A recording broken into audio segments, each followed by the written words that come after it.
ago, in a time of old, there was a great leader. Her name was Deborah. Let's begin at the beginning. Many years before Deborah, Israel had a bad problem.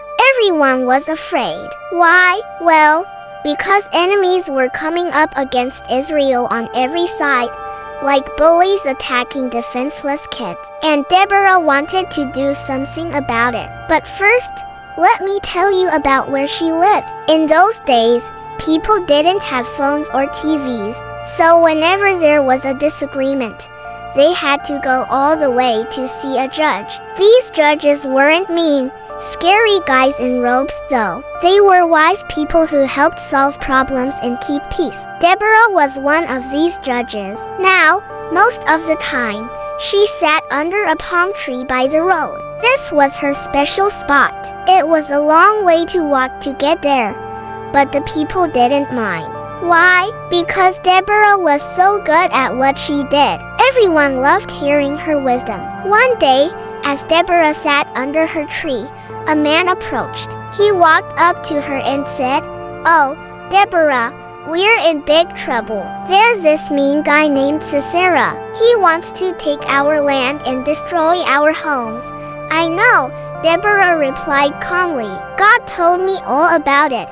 Then she explained how God gave her instructions to call a warrior named Barak. "He will lead an army and defeat Sisera," she told them. As soon as she finished speaking, the man started to tremble. "I want to do what God asked, but I'm afraid," he admitted. Deborah knew exactly how he felt, so she put her hand on his shoulder and said, "Don't worry, Barak. God will be with you. He'll help you and protect you. You don't need to be afraid." Then Deborah called all the people of Israel to meet at the base of Mount Tabor.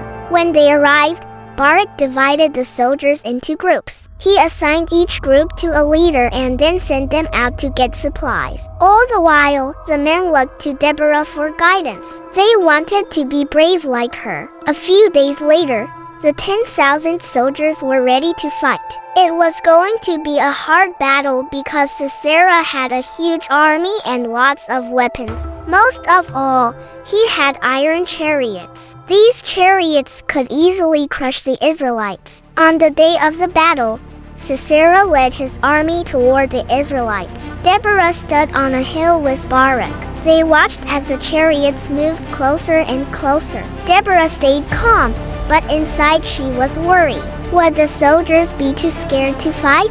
As the two armies prepared for battle, dark clouds formed in the sky. Thunder rumbled and lightning flashed.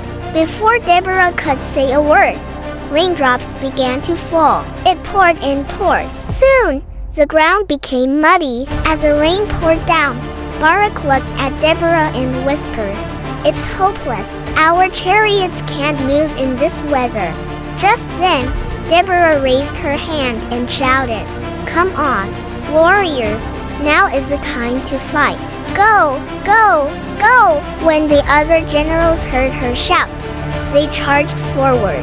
The rain made the ground sticky, but that was perfect. Why? Well, it caused the chariots to get stuck in the mud. Can you imagine that?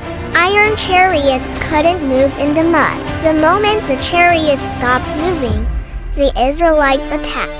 They rushed toward the stunned chariots and shouted, "Take that, Sisera!" As the battle continued, Barak looked over and saw the other generals fighting bravely. Even though they were covered in mud, they kept charging toward Sisera's army. Barak took a deep breath. At that moment, he wasn't afraid anymore. No, because Deborah was right. God was helping them. Seeing the other generals fight gave Barak courage to shout, "Attack!"